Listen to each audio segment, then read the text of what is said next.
What's up, everyone, and welcome to another episode of the Grindline Podcast. You're listening to episode 176.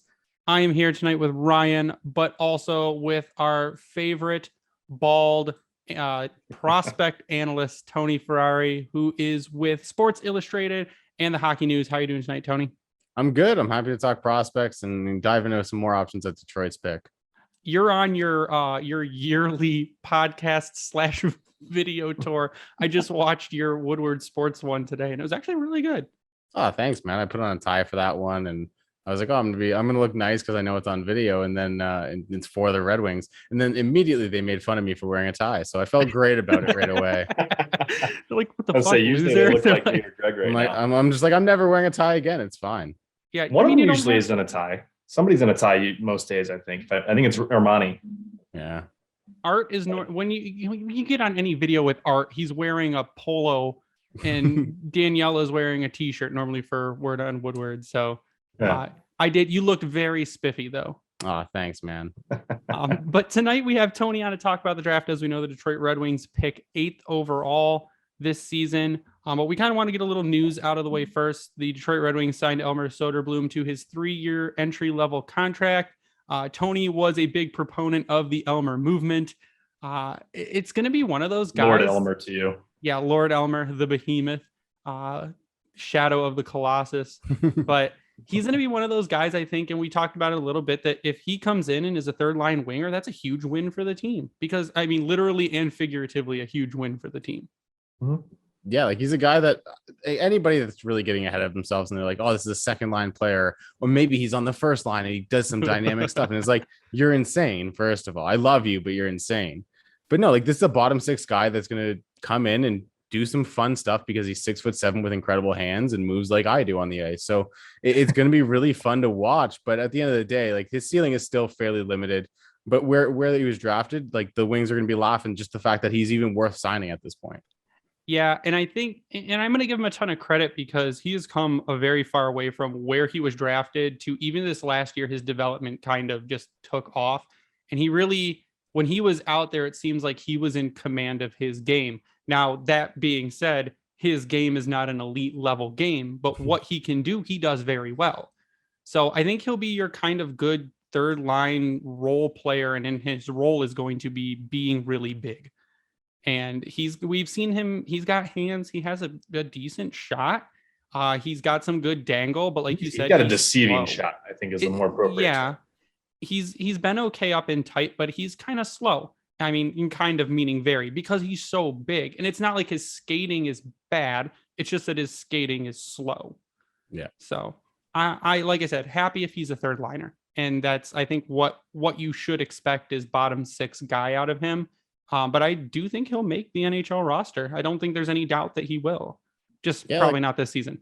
Yeah, he'll probably play in Grand Rapids this year, adjust to the speed of the game there. And maybe if there's an injury call up, they go, hey, you want to play a couple games at the end of the year, some March games or something like that. And just to get him acclimated to the NHL. So he goes, wow, that's like twice as fast as I am.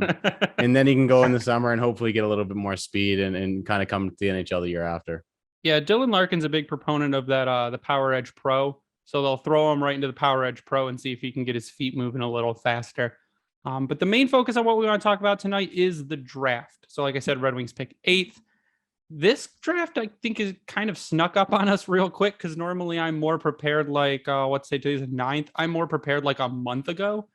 And last year I did my cool cards and I really didn't have time to do that this year. And I might try and sneak them in under the radar here. But I had kind of nailed down some people that I think we can pick at number 8 or that would be a good fit. I'm pretty sure I went all center because that's hard really not to be honest. I was talking to Mario and he's like, when the Red Wings pick 8 and they pick their center because they need a center because they're going to pick a center, basically rehashed it 3 different ways. Like, could they go D? I mean, possibly, but you got to think, and at least in our bias eyes, that they need a center. They're going to pick a center, and hopefully he's here sooner rather than later, but we'll see. Yeah, I think I agree with you there. Like the only way I see a defenseman being worth it is if David Juracek falls, which I don't expect at all whatsoever. No. Even with Simon Nemec, like I'm like, he's maybe there, but even if he is, I'm probably still drafting one of the centers that we're going to talk about today over him. Yeah, because I think the problem comes, you've got Sider, who's going to command a lot of money here in a couple of years. You've got Edvinsson, where if he's as advertised, is also going to command a lot of money. You have a Johansson and a Wallander. You've got, I mean, even a surprise guy who's been doing fairly well for a gritty type defenseman in a Donovan Sabrango. You've got a really, really solid defensive pipeline in Detroit, and you're really lacking on scorers and you're really lacking on center. And I think you're going to get to the point where if you just draft all these amazing defensemen, you're going to have to trade them at some point. And I think we're set. I think this will be a very forward heavy draft for the team because it needs to be. I mean, I'm looking around our prospect pool at people who can put the puck in the net, and there's not a ton of them. I mean, our probably youngest one right now is Carter Mazur. And if we hit the lottery on Carter Mazur, maybe he becomes a Tyler Bertuzzi replacement when Tyler Bertuzzi ends up needing his hips replaced like Brad Marchand. So don't say that, please. I think that's probably where we're going there, but I think it's going to be centers. It's going to be scorers. I think there will be a couple defensemen taken. We always take a goalie. But I want to go off the top with who I would really like to see, and I put him top on my list, is a Matthew Savoy. And Tony, you're going to let me know how good my scouting reports are because I am not a scout. And I watched some tape and took these notes. I can't wait to rip you to shreds. You are so much more prepared. I've got notes pulled up. I haven't even looked at video. That's how. See, this is where I hate softball right now because I have had no life. So I'm going to sit here, learn, and make fun quips this whole time and just kind of stare at Tony as he's talking and doing his whimsical thing. Who doesn't love staring at my ugly mug? I know. I think the last time I called it, I was just window licking the whole time you talk. So we're going to repeat that here. You're at least a little more prepared this time, Ryan. You have notes this time. So. I have other people's notes, not my notes. Matthew Savoy, 5'9", 179-pound right shot in 65 games played, 35 goals, 55 assists for 90 points for the Winnipeg Ice in the WHL this season. I have, and this is from you on the Word on Woodward today, he can be a game breaker when he wants to be. That was your quote from Word on Woodward. I have high-end vision, insane speed, shifty movement, great hands with an accurate shot, loves to pass, wish he'd shoot more. Yeah, that's pretty accurate. Matthew's always a fun player to watch. He's one of the guys that I think he's got a little bit of boomer bust. Anytime you have a 5'9" center, I think you have to think that you have some boomer bust there. But Steve Yzerman's drafted a small center before, and he's helped Tampa Bay to 2 Stanley Cups and Braden Point. And well, I don't think Matthew Savoy is necessarily Braden Point. If you're getting a B+ version of that out of Matthew Savoy, I think you're pretty happy still because this guy does have speed. He does have pace. I know some people kind of are concerned about his skating and I don't quite get it, but it's like, yeah, he's quick. He's agile. His top speed maybe isn't necessarily at like breakneck speeds. He's not Dylan Larkin, but he's certainly not being chased down from behind out there. So I don't have any concerns there. Like you said, I wish he'd shoot a little bit more. He doesn't really love to shoot unless he gets in tight. And honestly, that's kind of a good trait. And once you're in those high danger areas, that's where you want to shoot from. So I like his shot selection. I wish he'd take more shots. But he's a playmaking center. I think he's a guy that drives play at a high level and loves to kind of just create out of nothing. It's incredible watching him slip by guys, use some video game moves and stuff like that. He's a fun player. If he works out, like he's the kind of guy that we've talked about many times when we're talking about, is Dylan Larkin a true number one? Can you win with Dylan Larkin? Well, when you have a guy like Matthew Savoy, that's your number 2 or your 1B, I think that's kind of where you're setting up for success with these 2 lines that you can really drive play with. Yeah, I think one of the things when I was looking through some of the guys that are mocked 1 through 10, I was looking, and a lot of them are under 6 foot.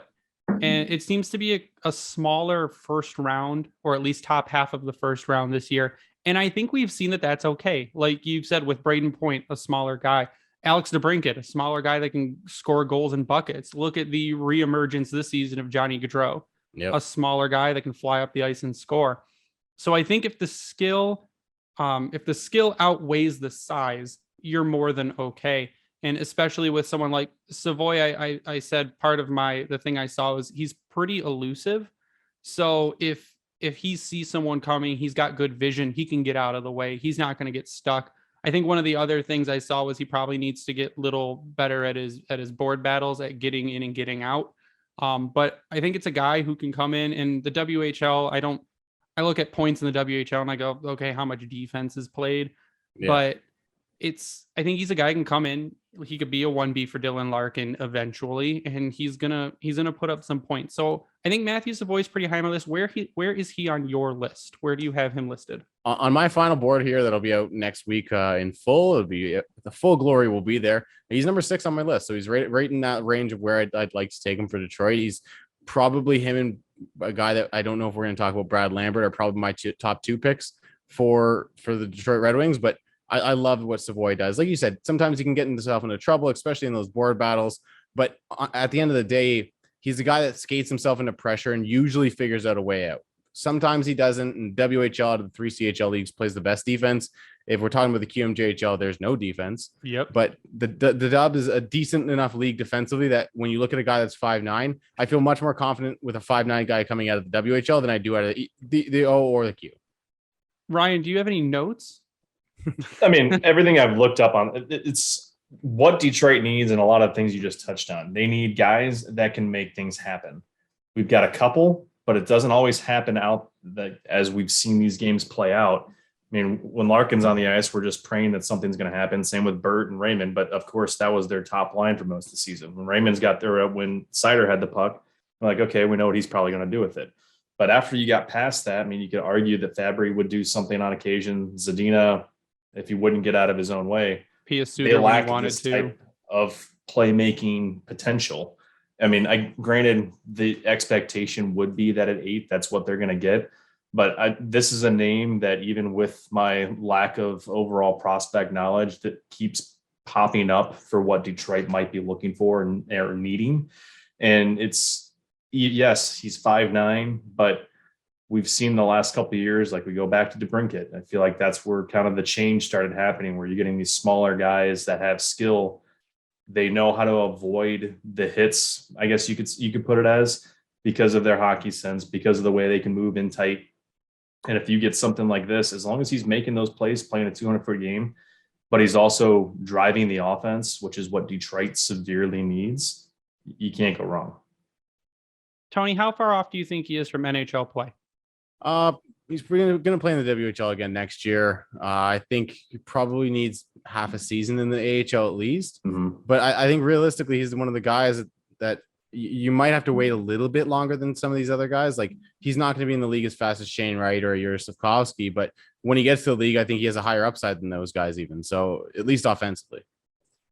Cool. So it's like a Lucas Raymond versus Alexis Lafreniere kind of comparison. He was NHL ready, but we even said at the time, he probably doesn't have the highest ceiling. He's just the most ready. Yeah. So, I mean, for being 5'9", and Elite Prospect shows him at 180. If he's already at 180, that tells me he's got some stock to him. Like, there's some, for his size, that's a good weight from what I can tell. So maybe other than toning up that muscle and just keep getting stronger, because he's going to have to be. I mean, I guess that's where you can keep your fingers crossed that he makes that jump sooner rather than later. Yeah, like I've talked to him a couple times this year, and I talked to him in person at the Top Prospects game in Kitchener, and I was shocked because I'm 5'10" and a half, almost 5'11", and he wasn't much shorter than me, and he was stocky. Like, he's a little bit more built than I was expecting. So it's like he's got that strength, especially in his lower body. So that's what you really need at that size. And if he's able to stay on his feet and not get pushed around, that's really what you need.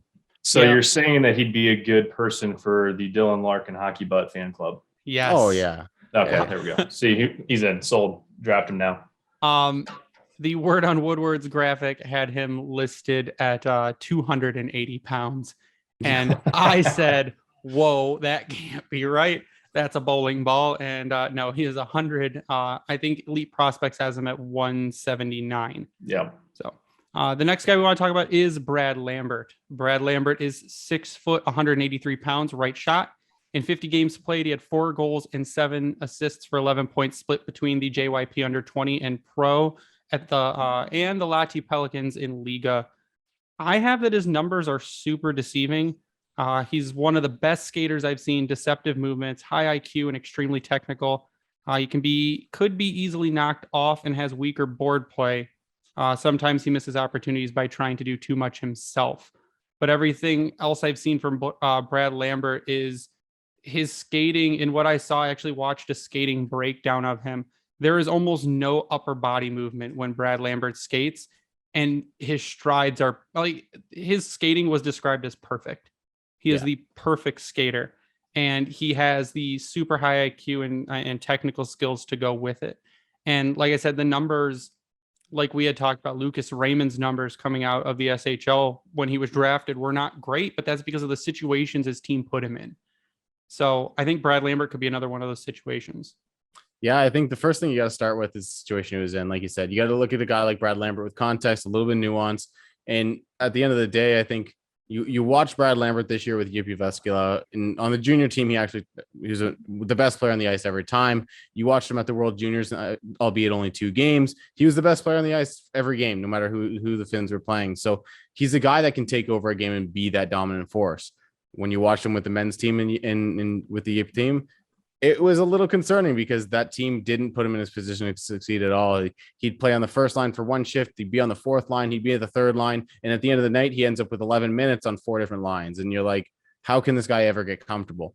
And then he moves over to the Pelicans after requesting a trade. And the Pelicans are a team that he kind of grew up with playing early on in his career and everything. So it's a little bit more comfortable for him. But that team tried the flying V one time I watched them. Like, it's just like, all right, They're guys, the like Pelicans. Come on. Are we a pro team or what are we doing here? Because like you can't do that. And like there's so many times, especially that second half of the season with Pelicans, where he'd send a perfect pass to the back door to be tapped in. The goalie's nowhere to be seen, and the guy just lets it come off his stick like it's beer league.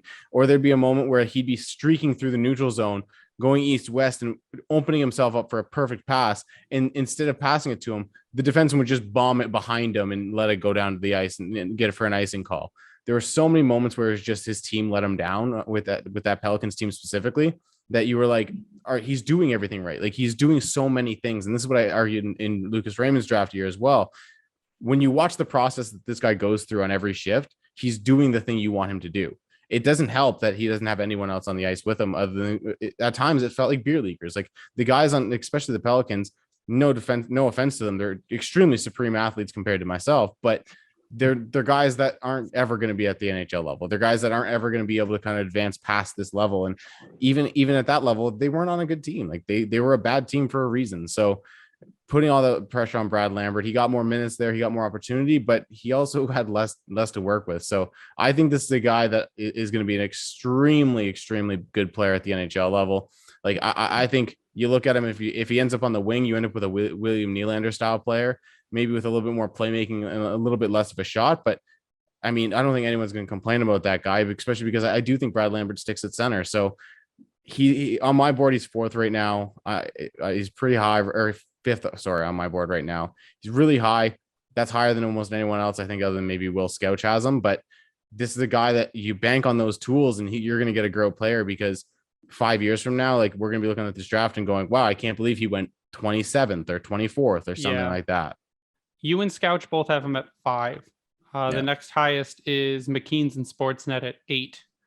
So, and McKean's not Promen. What's his name has him at 8 too.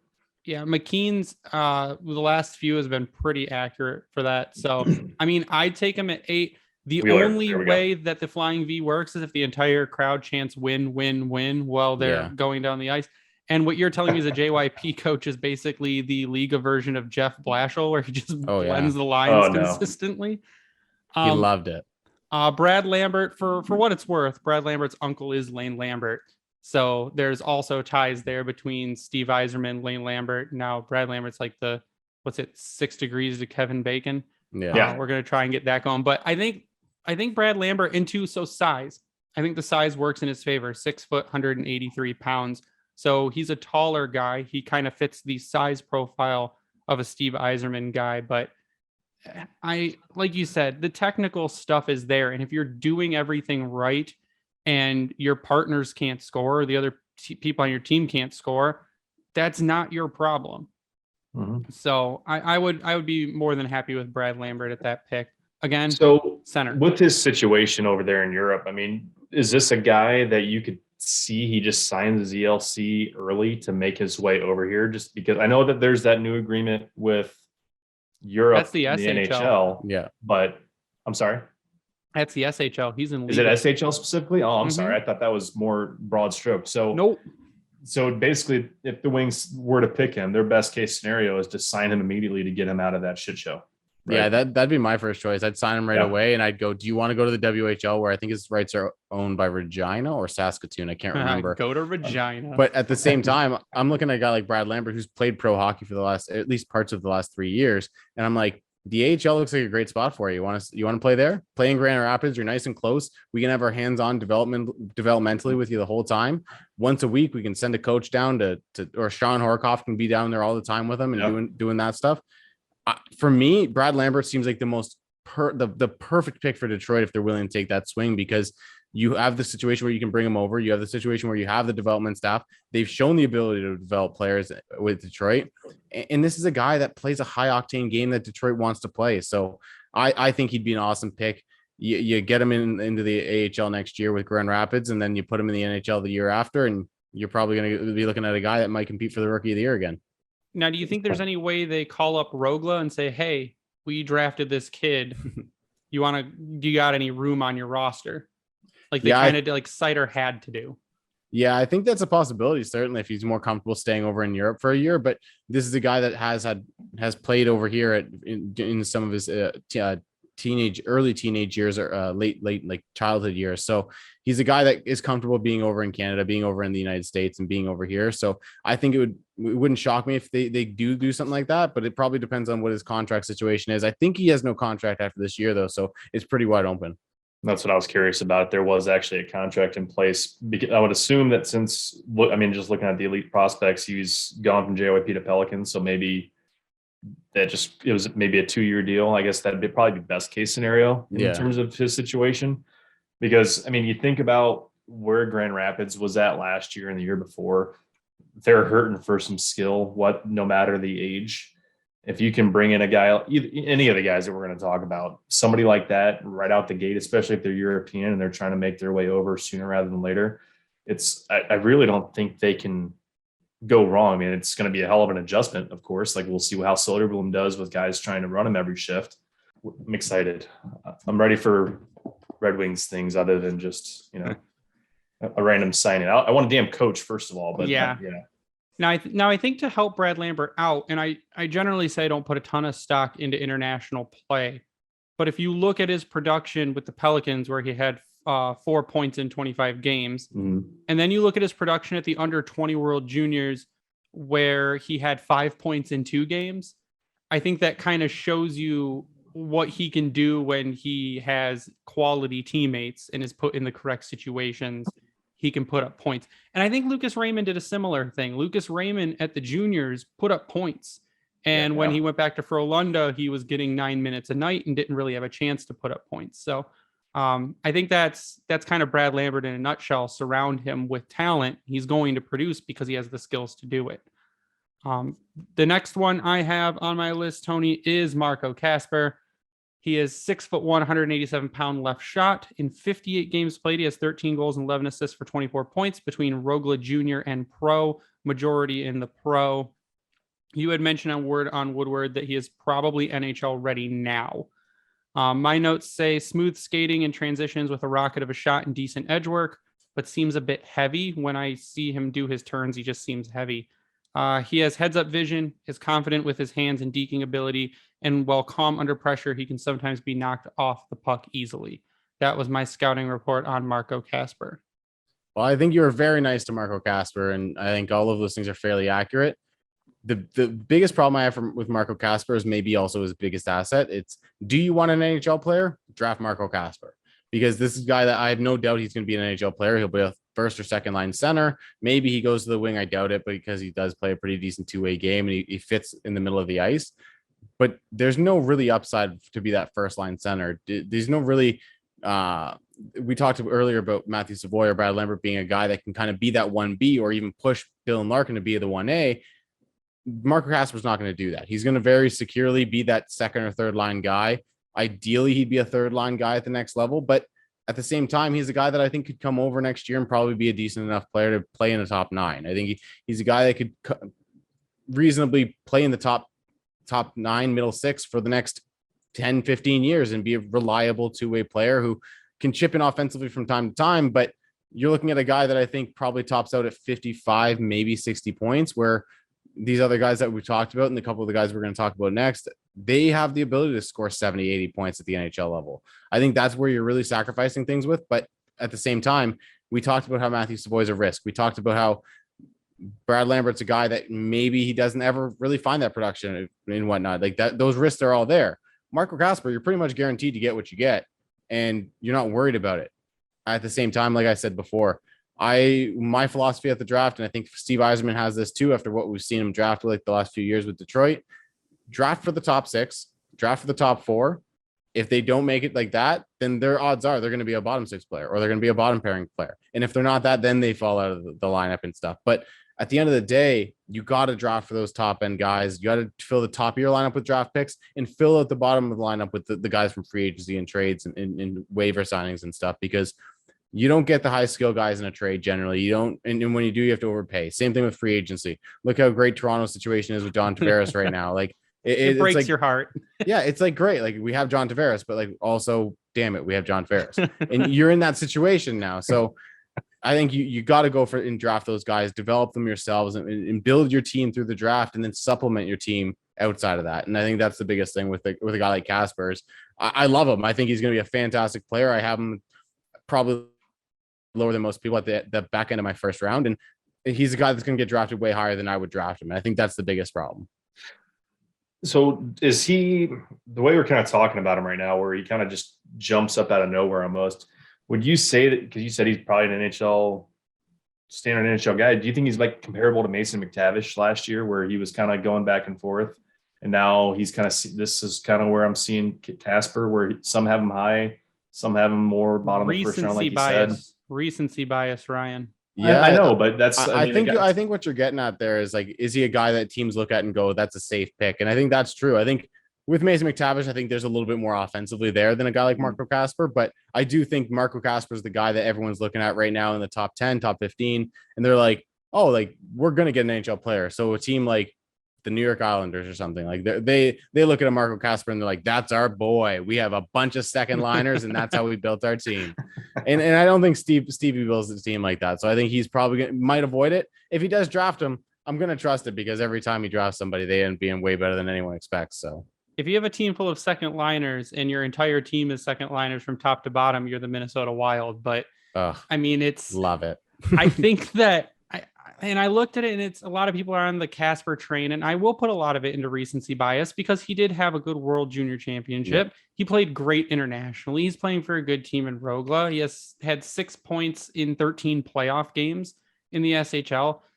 But I mean, if you look at his numbers before then, I mean, nothing really jumps off the page at me. I mean, his Austrian junior numbers, but like that's in the EBJL, Tony. How many people get drafted right out of the EBJL? Well, I'm going to be honest with you. I've never watched the EBJL. So not many. So like you said, and what you said makes a lot of sense. And I think it's something I had never thought about is you draft for that super high end talent. You say, this guy, I think, has the entire tool set to be a first line center. And if he becomes a third line center, a second line center, so be it.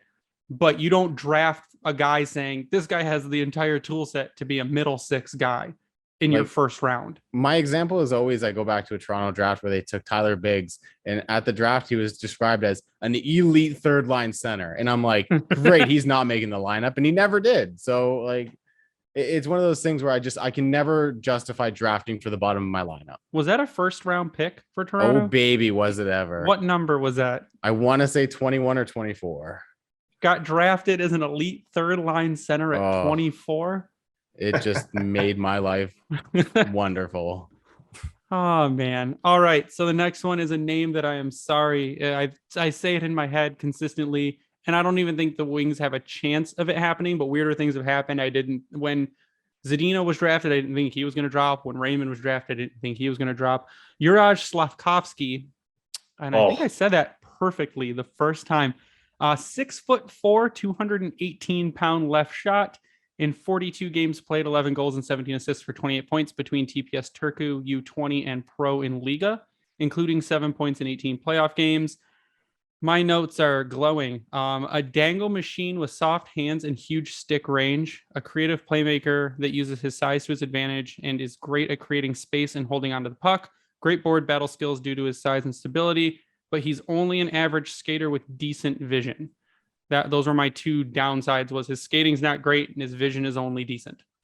Yeah, and I think that's a pretty spot on scouting report. I think he is a really good playmaker. Sometimes his vision is a little bit off, but the one thing I will say about him is he comes off the boards, and he's one of the rare players in this draft that has a plan once he gets off the boards. There's so many players, like I know we're going to talk about Cutter Gauthier later, who comes off the boards and they don't know what to do next, and they have to figure it out after that point. Slavkovsky already has a plan, and he has a backup plan usually, and I think that's what makes him really valuable. I think this guy's goal scoring has been a little bit underrated this year. Even by myself early in the year, I was like, this guy's an elite playmaking winger. And I do think he ends up as a winger at the next level. But he showed at the Olympics where he had 7 goals in 7 games that he can be that guy that can be the catalyst as a goal scorer. So I think he's this dual threat winger. He got, like you said, he's got the ability to put his shoulder down, keep the stick out and outreach guys. He's got so much battle on the boards and everything. If he's there for the Red Wings, he's the one winger that I'm like, yeah, you draft him over any centers that are available probably, but this guy probably won't be available. I do love him though. I think what I saw was when he comes off the board, his plan is constantly drive to the center of the ice, which is exactly what you need to do. And I saw one scouting report that says in the NHL level, he is going to do something that very few NHL players do, and that is create offense from the boards. Yeah. And it's a dying thing. It rarely happens because it's just hard to do at this level. But they say he is a guy, because of his size, because of his weight and his range, that he's going to be a guy that will be able to create offense from the boards. No, I came across him first in the Olympics because obviously I wasn't really paying attention to prospects at that point. I kind of was, but if it wasn't Shane Wright, I really didn't know who was who. And the way, I mean, for one, he's huge, 6'4", 218. So in a way, he kind of reminds you of like a Johan Franzen, the way he just doesn't give a shit who you are. He's going to go through you, and he's going to the net and he wants to score a goal. But he, like you said, he made his presence known when he was on the ice, and didn't matter who you were, how much more senior you were than him, he was going to go at you. But he just played the game hard. And I was like, this would be a fun guy in Detroit. And now, of course, he has skyrocketed up majority of the charts, because I feel like, I mean, Tony, you can correct me if I'm wrong, he wasn't as, what's the proper word? Maybe as highly known or as highly praised at that point. Yeah. And the Olympics almost seemed like the jumping off point where he just cemented himself. Like, he's playing with current former NHLers, I should say, top international competition, and he does not look uncomfortable because he did. Yeah. And I think the big thing with him was, I think everyone kind of went into the Olympics with him in that like 8 to 10 range where he would have been an option for Detroit. And I think when he went there and he was able to score as many goals as he did, I think he had 7 goals and no assists at that tournament, which is a fun stat line in and of itself. But everyone questioned his goal scoring, and they were like, well, he's got the playmaking ability. He's got the really nice passing and the skill to kind of put the puck on the guy's tape and find guys when he works off the boards and everything. And then he developed that goal scoring touch at the Olympics, and everyone was like, oh, like that's there too. And then when he went back to the league after that, he brought that same attitude that we saw at the Olympics, where he just didn't care who the hell you were. He'd just take you out if he had to and get to the net while you were hanging on to his skate, just trying to keep up.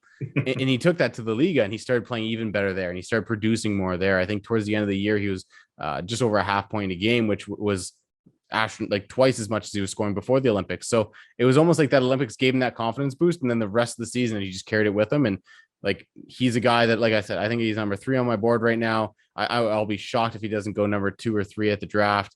But man, this kid, if he does end up with Detroit, I'll be laughing, because put him on the opposite wing of Lucas Raymond and with Dylan Larkin, and I'm gonna have things happen where I have to change my underwear way too often. That's the size that you need on that top line too. Just a power. He is the definition of a power forward. Yeah, that is what he is. And that would turn into. So as that turns into our present day. I mean, this is a stretch, but Datsuk, Zetterberg, and Franzen. Yeah. And I watched somewhere he literally left the boards with a defender holding on to him, and he's still skating to center ice. And it's just the Olympics made him a man. That is apparently what happened. And I think he's as high as he's ranked number 1 by ISS Hockey. He is the number 1 ranked European skater by Central Scouting. The lowest he is ranked is number 6 by Puck Authority and Recruit. He is ranked 5 by Bob McKenzie and Elite Prospects. So, that is, I mean, weirder things have happened. And I think this is another draft because of prospect viewing.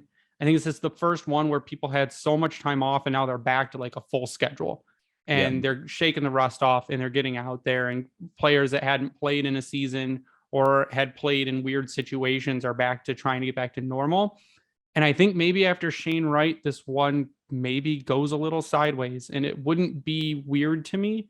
But I think it's a guy that maybe it's possible. And I mean, I'm going kind of out there with this pick, and maybe he slides. And if he does, I mean, you have to take him. It's the only situation where you don't take a center here, and you take a center with your first, second round pick. Yeah, like I said, if unless it's Juraj that falls, you don't take a defenseman. Unless it's Slavkovsky that falls, you don't take a winger. I think the center is where Detroit goes. But if either of those two guys do fall, and especially Slavkovsky, I think you're going to be watching Steve Yzerman giggle as he walks up to the podium. Yzerman's going to run. He's just going to run. He's not even say the Detroit Red Sox. He's just be like, Slavkovsky, that's what we're taking. Come up here. Let's go. He's not going to thank anybody. He's going to be like, screw Montreal. Slavkovsky, let's go. He's not even going to go up to the podium. He's going to go to him in the stands and just hand him the jersey. Yeah, just hug him. It's like, thank you for being here still. Thank you for existing. We will Grant, take you. Grant McKay will have a meltdown in Montreal because he's been pumping him for number one, which, I mean, I think we all would be fine if he started having a meltdown. So Grant has a meltdown once a week, Tony. That's nothing. Very fair. It's nothing. That's very fair. So for Slavkovsky now, is he signed with TPS going into next season? It looks like he might be. I'm on EP and they show him at 22. EP has a blank season for 21-22 with TPS. So I was just wondering, I mean, is this a guy mainly because of his size and because of what he already has? Is this a guy that you could see a one and done where he's finishing out whatever that contract is and making his way to North America, or could it be sooner? Well, the one thing I will say is a guy that usually has these contracts like he does for next year. I don't know this to be the case for sure, but usually they have an NHL out clause. So if he makes the NHL roster, he's not playing over in Finland again. And this is one of the few guys in this draft where I'm like, I'd put him in the NHL right away. And like, I'd even probably be more comfortable putting him in the NHL than Shane Wright. And I know Shane Wright's going to be in the NHL because that's what they do. As soon as they draft a good Canadian kid first overall, he's in the NHL. But I'd be opting to put Shane Wright back in the OHL for 1 year. Slavkovsky, with the situation he's in, I'm probably going to look to put. Yeah, exactly. Yeah. Like I'd put him in the NHL next year. Yeah, he's got the size to step right into the lineup and not be afraid to take a hit. We've seen it. We've already seen that. He can take the hit or give the hit and play with guys that are men. Yep. The last guy on my list is feel good story for the Detroit Red Wings. And actually, I mean, not a stretch at number 8 and Frank Nazar. Frank Nazar the third is 5'10", 181 pounds. Okay. Frank Nazar is the one where the Wings video said he was 280 pounds. And I said that would be really weird. He has a right shot in 80 games played. He has 43 goals, 62 assists for 105 points between the United States National Team Development Program and the USHL, with 9 points in 6 games in the World Juniors. My scouting report on Frank Nazar: he's an elite skater who is insanely fast. Great at finding open ice with an accurate, patient shot, exceptional vision and IQ, which makes for excellent passing skills. Needs to work on his puck battles and his what I call dead controller moments. Other than that, his dad was a parking lot attendant at Joe Louis Arena, and that's really cool. Yeah, no, Frank Nazar is probably my favorite player to watch in this entire draft class. And the one thing I will correct you about your scouting report is Elite Prospects list the USNDTP kids really stupidly. I don't know why they do this. The 35 points is already included in that 70 points above it. So it's 70 points over 56 games. They split it up so that they have like the USHL split there. So the USNTDP games, the 56, that's the total he played this year outside of under 18 international play. The 35 points is just strictly when they play USHL teams. It's a subset, and they don't list it as a subset. They list it as another line item. Exactly. It's like I said, they list the NTDP kids a little stupidly, but so it's 70 points in 56 games total for the year, 28 goals, 42 assists. But this guy plays with so much electricity, plays with so much pace. He has the dead controller moments, like you said. There are moments where he's like fully turned off and he's just kind of coasting, waiting for the play to come to him. But when he's engaged in the defensive zone, which is most of the time, I'd argue, he doesn't necessarily always have the best positioning, but he's trying to pressure that puck carry. He's flying over to the boards. He's flying up to the top of the zone and trying to pressure defenders when they have the puck. Does he do the best in board battles? No, not necessarily. He still needs to put on some strength and everything, but the effort's there. Usually the engagement, the motor is all there. And then in the offensive zone, he's one of the most creative, controlled chaos players is how I've described him all year long. He's a guy that you go out there and he doesn't even know what he's going to do next, but he's going to do something special next. And I think he's going to college, which will be able to kind of rein some of that controlled chaos in and give him a little bit more control and kind of understanding. He's like Savoy. He's probably a year or two away rather than being a guy that's necessarily ready next year or even ready at the start of the year after. But Frank Nazar is just an absolute beast of a hockey player who's just all over the ice, creative, got a goal scoring touch, got the playmaking ability. There's nothing I look at his offensive game and I go, I want to take that out. I want to refine some things, but I don't want to take any of the creativity out of his game. Ryan, he was born in Mount Clemens.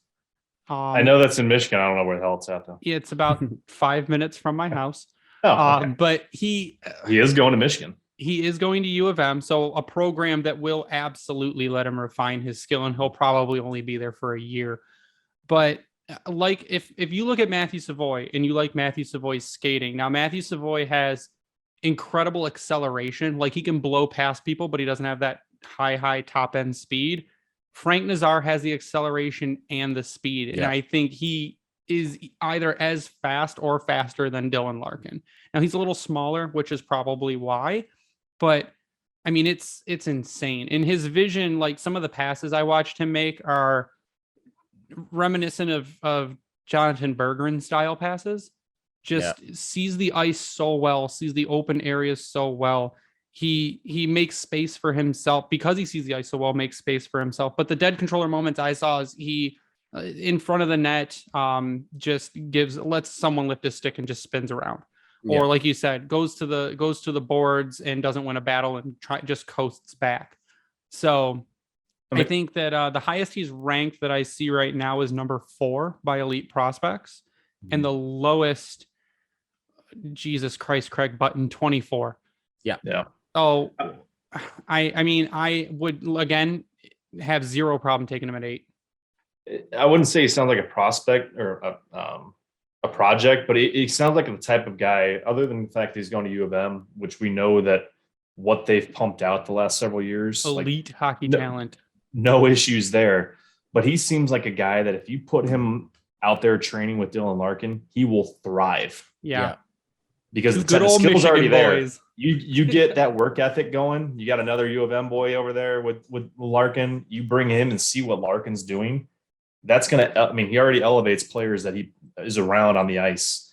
You bring in this type of talent at center with that speed and what he playmaking, you know that's where you're taking that next step. At least to me, I mean, that's the common sense thing or what should happen, but that's all you can hope for. And if that's the situation, if they draft him, he's in the backyard in Detroit, he's making his way down to LCA or whatever have you. Here's the great thing about the NIL is that he can go do all these things and they're not going to get in trouble for it. So he can do these training opportunities and whatnot. And that almost is the best case scenario just because he stays close. Yeah. But any of them, I mean, you're not losing in any which way because it's the pros. I mean, they have the resources, they can do what they got to do, but having someone that's, 45 minutes down the road isn't too bad either. Now, Tony, I know you talk to a lot of these guys, like you sit down and talk to them. And maybe you can judge something like this. Like we all know Dylan Larkin's passion for hockey and just his commitment to the game is up there with like a Connor McDavid, where he's a hockey robot and Dylan Larkin pretty much does hockey and that's it. Is Frank Nazar kind of like the Dylan Larkin in the terms of his passion for the game, what his devotion to the sport is? Yeah, he really is. And that's what I was actually going to bring up before when we both started talking there is when I talked to Frank Nazar earlier this year, I do make little interviews with him. I go over game tape.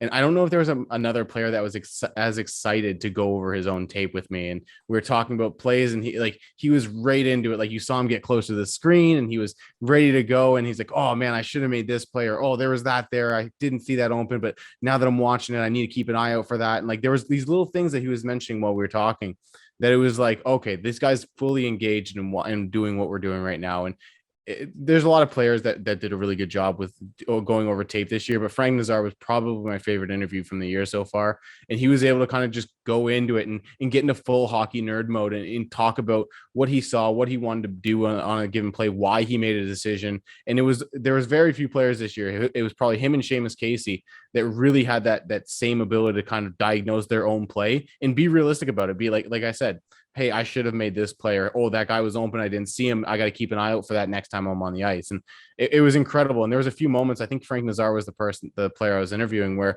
we were interviewing as the tape was going on and over a Zoom and everything. Sometimes technology is a little weird, and the video didn't come up all the way, and it was really slow. He goes, "Oh no, I remember this play," and I could see the video on my end. He couldn't see the video on his end, and he was describing it like stride for stride almost. So This is a guy that I think he's going to put in the work. I have no worries about whether or not he's going to actually try to develop and put in the work himself. It's going to be about how much work gets put in with him at Michigan, which, as we know, is a great program that's just continuously pumped out pros lately. And then in Detroit's video staff and their development staff, they have also got a reputation for it. So Frank Nazar is similar to the guy like Brad Lambert, who has all these incredible tools. You want to see him put the toolbox together a little bit more, but man, like if you can get him in that with this team, with the passion that he showed, it's going to be pretty unreal. I think that's another thing that we've also seen Yzerman draft for, is just the hockey, prototypical hockey guy, but one that's really engaged. Yeah. So he drafts for hockey IQ, but I think he also drafts for a player's ability to be coachable. And I think looking at Nazar, he's the definition of coachable. Yeah. You can show him what he did wrong. He has an interest in what he's done wrong. He has an interest in improving his game. So I think that's one thing that Yzerman really likes to take into account, is a player's passion for the game and how much they value their own development. And I think that's one thing that he would definitely have an edge on.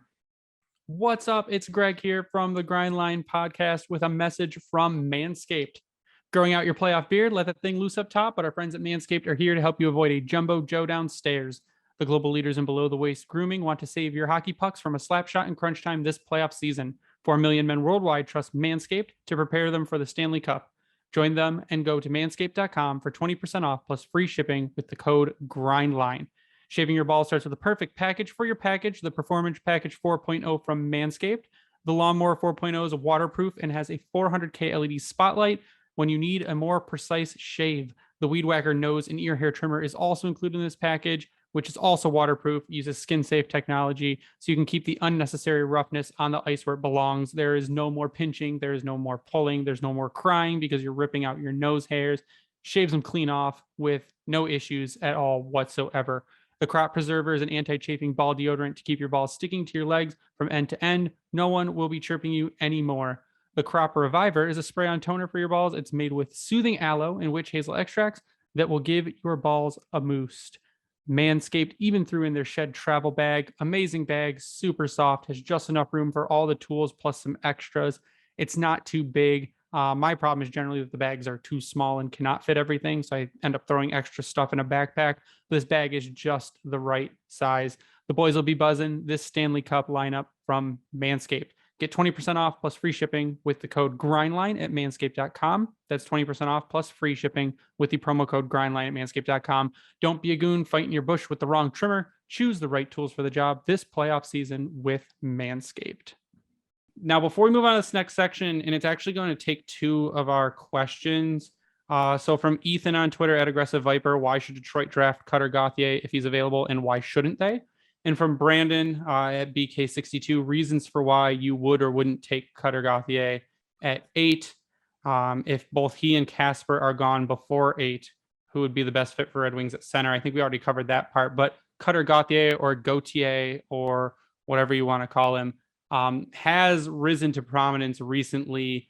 He recently had an article written about him, like 5 teams that could tell, or like 16 teams that have interviewed him or something, which is probably not super crazy. I mean, I figure teams interview a giant handful of people. So of course, if you're probably ranked as a first round pick, every team is probably going to interview you. So what is your take on him, Tony? I feel bad every time someone brings up Cutter Gauthier the last week or so. And I'm doing this, like you said, I'm on the rounds of doing all the podcasts and the videos and everything because I like Cutter Gauthier. He's on my board. I think he's 16 or 17. He's a guy I think should be drafted in the top 20, even if he gets drafted a few spots higher than where I have him. I'm not like upset or anything. If he goes in the top 10, this isn't going to be Tyler Boucher. I think he's a better player than Tyler Boucher was and less of a reach than Boucher was last year for the Senators. But this rise that he's had recently, I don't know if he's an excellent interview. He wasn't a guy I talked to much this year, so I can't vouch for that. But the rise seems crazy to me. I think he's a safe player. He's got some of that Marco Casper-esque to him that you kind of look at him and you're like, all right, he's going to be a guy that plays. Is he on the second or third line? Like that's kind of where you're questioning it. There's the whole notion that he's going to be a center at the next level. I don't know. He played center a little bit this year, especially when Logan Cooley went to the World Juniors, but for the most part, he was a winger. I don't know if I'd take him in the top 10, to be completely honest. I think he's a very good player. I think he's a guy that like I said, I have him in the top 20. I don't think he's a bad player by any means. This rise seems confusing to me. I don't exactly know where it is. It come from the combine, come from some of the interviews he's done. I know there's all the reports that Detroit interviewed him. Well, yeah, they probably interviewed almost everybody, guys. Exactly. Like that's what happens in this process. So it's going to be interesting to see where he goes because is he the guy Ottawa takes? Is he a guy that the Flyers look at and they go, that's a guy for us? And I don't know. It's going to be interesting to see because he's certainly a really interesting player, not a top 10 player in my books, though. He's 6'3", 201 pounds, so there could be something there. He was born in Sweden, so he is Swedish. You speak of the Flyers, they apparently also interviewed Jeff Blashill for their head coaching position, so there's also that. He has 65 points in 54 games for the USDP. Maybe it's his World Junior performance where he had 9 points in 6 games for Team USA, and he wore the A, so there's some leadership there. He's committed to Boston College next year. I think a lot of it is people on Twitter or online see these things like the articles that say 16 teams interviewed him and they go, wow, he must be amazing. And go, 16 teams interview 1 million people. Mm-hmm. So now he is ranked, as high as number 7. Thank you, Craig Button.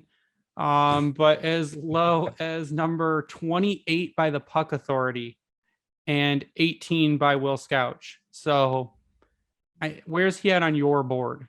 On my board, I just looked right now. He's at 17. So it's okay. Kind of similar line of thinking as Will Scouch. Like not a guy that I think is going to be outside of the first round by any means, but a guy that I think probably should go in the middle of the first round. I like the player. Like you said, he's got size. He's got skating ability. He's got scoring touch. But I'm looking at him and I go, do I want him or Frank Nazar? And in a lot of boards where he's starting to shoot up, it seems like he's replacing Frank Nazar in that top 10 and Nazar's falling out. And if that happens, some team's going to be really happy getting Nazar in the middle of the first round. And then another team, while they're probably going to be happy with a guy like Cutter Gauthier, they might go, we maybe missed out on some players. So it's going to be interesting because, like I said, I don't think he's a bad player. It's not going to be a Tyler Boucher who was probably destined to be drafted in the 50-60 range going top 10, but it's a guy that maybe you look at and you go, they drafted him because he's safe. They drafted him because he's projectable, but they certainly didn't look for the upside with that. Would this be a guy that you would say is comparable to like a Michael Rasmussen situation? No, because I think Michael Rasmussen probably was a guy a little bit more similar to Tyler Boucher, where they drafted him for a very specific reason, and he hasn't quite turned out. He had a good second half, which was nice, but it's going to be interesting to see what a guy like Rasmussen does, because that's probably a model for Tyler Boucher to follow. And unfortunately, and I think Cutter Gauthier probably does have a little bit more offensive upside. He moves a little bit better. You're not as worried about his mobility and stuff. So he's got the ability. And if he does go to Boston College and play center, like he's saying he's going to next year, that's great. Like that's another asset to put into his book. I still look at a guy like Frank Nazar and I go, he's probably got a better chance to play center. He's got more pace to his game, more electricity to his game, and a higher upside. So why are we looking at Cutter over him? I would say if someone drafts Cutter over Frank, it would be for size alone. Yep. That's kind of where I was going with the Raz comment. Like, yeah, just getting a bigger guy. You know, Ryan, I went back and looked because people bring up the Michael Rasmussen. They dig at him because of where he was drafted, and it's not his fault where he was drafted. No. And to his positive effect, he has developed very well this season. I mean, Yeah. he's become a very good possibly middle six He's dependable. center winger role. And I went back and looked at boards for that season and Michael Rasmussen, and I thought, man, Michael Rasmussen had to have been mocked towards the end of the first round. And he was actually at like 12 or 13 on a lot of boards, and as low as some of them maybe had him at 16 or 17. But again, you take him at, what was he taking, 8th overall? 9. Or 9? Yeah, that's still, I mean, way too high for what he was taken. And again, no fault of his own. You can fault Ken Holland. But I think the situation is that if Cutter is taken above some of these other players we're talking about is because of his size and maybe because of, again, recency bias of how he did at the World Juniors. So I think that's the answer there. Now, that's what I got for the first round. And I didn't really do much research on the second round because of my limited availability with 2 very small, all over the place children. But Tony, we do have pick, it looks like 40 and 52 in the second round. We have the Wings pick and the Caps pick. What are some names you're looking at for those the middle picks in the second round? Yeah, specifically, I think the first guy I want to bring up is Ivan Miroshnichenko, a guy that was in the top 10 for a lot of the year. He's obviously been dealing with Hodgkin's lymphoma. It's just clear to get back to practice. So it's great that his health is getting back on track and everything. And he's a Russian. So there's also that factor. So I think he's a guy that he has talent. He's a really good skater, powerful guy, really, really good shot. One of the best shots in the draft, in my opinion. But there's obviously the health concerns with obviously dealing with Hodgkin's lymphoma, cancer this year. And there's the concern of, are we going to be able to get him over from Russia? There's already been concerns when he was supposed to play for the Chicago Steel, if I'm not mistaken. There was visa issues. He almost didn't play at the World Under-18s last year because of visa issues. What's going on there? There's something going on. So he's a guy that might fall in the second round if you can get him, because I have him ranked right at the end of my first round, right at the start of my second round at 34. If you can get him at that second pick in that second round, you have the ability to kind of go, hey, we can take the risk here because we already drafted, say, Frank Nazar, and then we drafted, I don't know, whoever at the other pick. And I think there's a ton of options. And I think this is the pick where you can start to consider, hey, maybe we do take a defenseman that falls. Is Lane Hudson there? Are we really intrigued by that offensive skill set? There's a guy like Matthias Havlid there who had a great U18s. Those are kind of defensemen. A guy like David Goyette, I think, is a really fun playmaking center that I don't know if he has the true top line upside, but if he's the guy that you're like, okay, we draft Nazar and Goyette with our first 2 picks, Goyette maybe ends up being the center if Nazar doesn't make the cut at center. And then you have your second line center with that dynamic presence of Nazar on the second line as well. I think there's a lot of options there. I think with the way Detroit's at, you can afford to take a risk. You can afford to take a guy that maybe Rucker McGroarty falls. He's a guy that's been kind of all over the board on things. Like he's been at the top of my second round, but I've also seen him in the teens. This draft has got such a wide range after that so weird. After that first weird thing, like first big grouping of, I think, the 4 guys at the top in Wright, Juracek, Slavkovsky, and Cooley, the rest of the group is just a wild range of guys. I think the guy that I like using this year is Gleb Trikazov, the Russian player who's got all sorts of talent. I love this kid. He's one of my favorite players to watch, one of the most high octane players in the draft, great playmaker, really good shot, like unreal shot. And you look at him and you go, okay, he's at 8 on some boards and he's all the way down at 69 on other boards, which is nice, but also like, why is that range so far? Why? Like, he's a guy that I've had in my top 15 almost all year. And he's a guy that I think deserves that because he has the talent for it. Where does he get drafted? The Russian factors in. It's a little bit of a smaller, slighter guy. That's going to factor in as well. There's so many different factors this year with everything going on in the world and everything. And as well, just this draft class being so incomplete, I think, with their development. This is the draft class that had their D-2 interrupted partway through the year. They had the summer that year completely taken away because they were all in quarantine, essentially. The following year, they had up and down seasons because we could play, we can't play. We can play, we can't play. What are you doing? Like the development wasn't there. And even when they were able to play, oh, you can play, but you don't have practices in this league. And you can play, but you're not allowed to do training camps. And there's so many different factors last year that played into things too. And this is the draft class, in my opinion, that's been most affected by that. So I would love to be able to list you 3 or 4 names that I think will be there, but they could also all go in the top 15. And then we're talking about guys that I thought were going to go in the top 15 that are there at 45, 50. Yeah. Back to Miroshnichenko. He is 6'1", 185. And like you said, all over the board. I mean, he's ranked as high as number 6 by Bob McKenzie. He's ranked as low as, like you said, so 34 by Dauber, 31 by Elite Prospects, 28 by Scouch. I mean, he's all over. 15 by Craig Button, 19 by McKean's.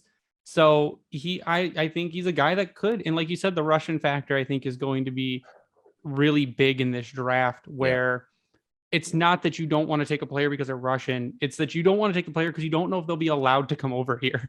That's the big thing. So he is one that could fall to a 40. And you've already, if you lock up your guy in your first pick at number 8 and you think you're safe to take maybe a little bit of a risk at 40, maybe that's a risk you take at 40 because he's a big guy who looks like he can shoot. And if he can fix his issues with his visa and maybe his ability to actually come to North America, and you can get him over here and you could throw him in a Grand Rapids just because you can, then I think that's one risk that you kind of take. I mean, the notes on him from EP: elite skating, shot, and size makes him tough to manage for opposing teams. An elite skater, hits like a truck and has an unbelievable shot. Opportunistic goal scorer around the net, but also terrific shooter that needs a little room to maneuver and release. So, I mean, that's all of that. And that's not even bad. That's not a bad thing. So it's all positive. Yeah, he's a guy that I think what we all talked about with Juraj Slavkovsky being at the end of the year. I think that's what a lot of people thought Miroshnichenko was going to be this year. And while he put up a ton of points in the VHL and he looked good at different international events, the Lincoln stuff, the U18s last year, where him and Yurov teamed up and had a great year with Michkov on their line as well. I think this is a guy that has all the tools, all the talent. Sometimes there was some lacking play this year, but like I said, he was dealing with Hodgkin's lymphoma that he didn't know he had until towards the end of the year. So if he was dealing with that all year and they still able to put up huge points, still able to kind of work his game, this guy could be a top 10 talent that you get at 40 or even later. Like you said, the Hlinka Gretzky, 9 points in 5 games, and he was the captain of the team. In 2019-20 at the U16, he was the captain of the team, and had 12 points in 4 games in international play. Like, it's crazy numbers. So I think he's a guy you kind of hope falls down to that. And that's, I mean, you'd kind of maybe strike gold and then hope that it works out there. What about late round sleepers? Do you have anyone that there's absolutely no hype around that you are super hyped about? Well, the guy I would have brought up is Adam Sikora, but there's been this love fest that he's gotten the last little bit that people have started to put him even closer to the first round on some of their individual draft boards and stuff. A guy I'll give you is not Adam Suzdalev. Damn it, I can't remember his first name right now. Alexander Suzdalev, Russian or Swedish Russian player who just has all sorts of skill, unreal talent. He's got some size. He's willing to kind of get into the muck. He's a guy that I really like. A guy like Ty Nelson's another defenseman that's undersized, but he's got tons of skill.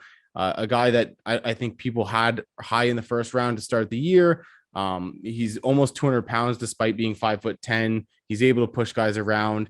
Had a really kind of limited offensive game this year, despite putting up some decent points because North Bay really didn't want their defenseman doing a whole lot. So I think he's another guy.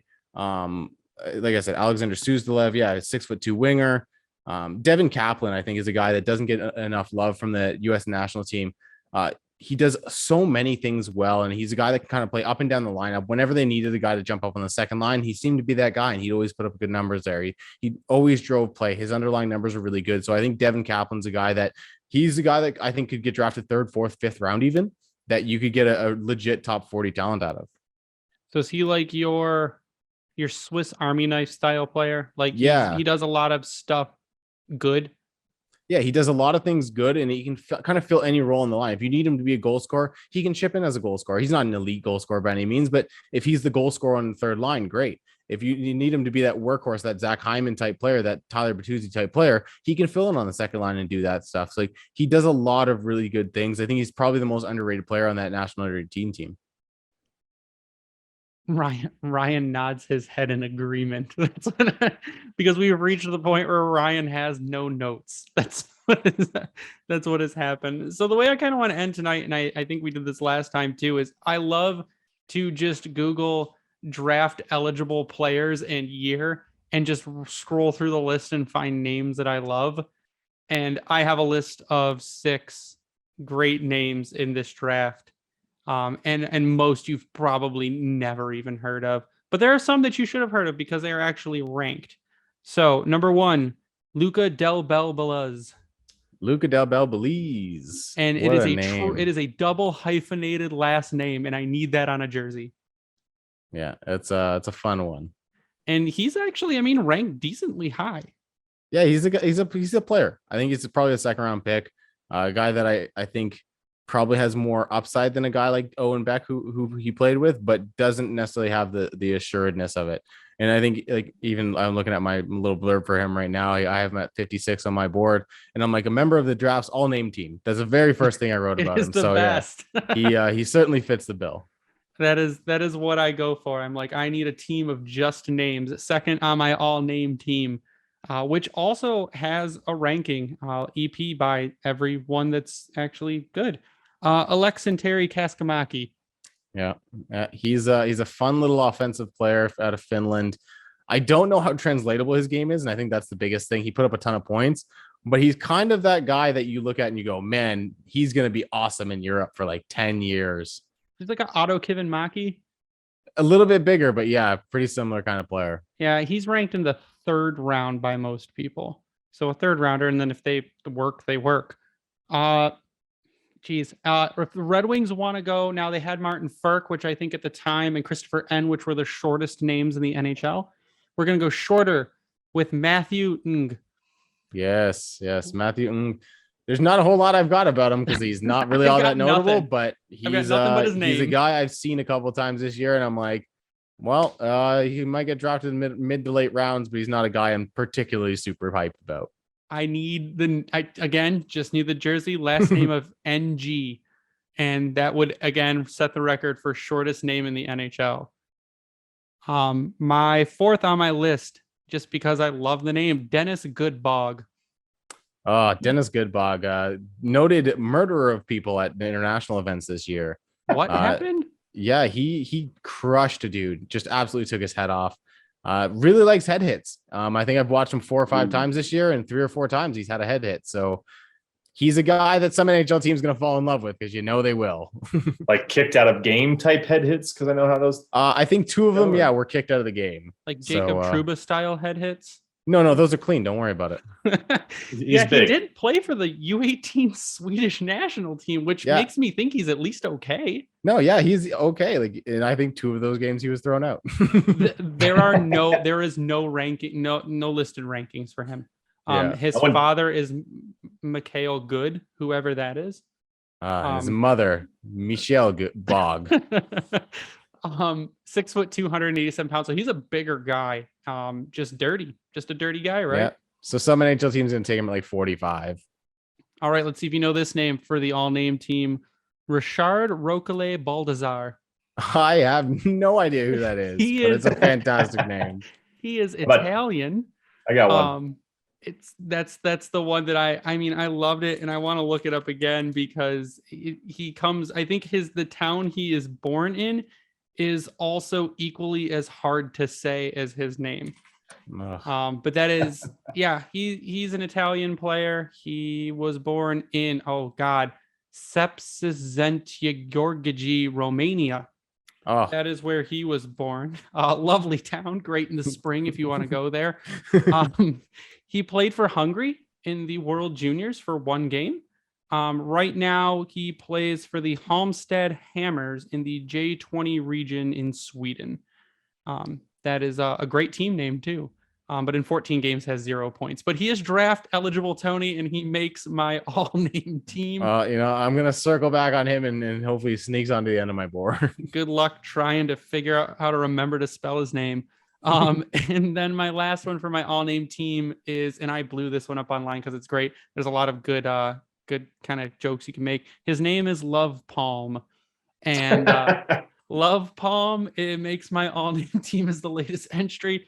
Because there are, just countless masturbation jokes you can make about his name. He really rubs off on you. It's a really good last name to have, or a really good full name to have in hockey. I also had a Zetterberg on my list at one time. There's an Adrian Zetterberg.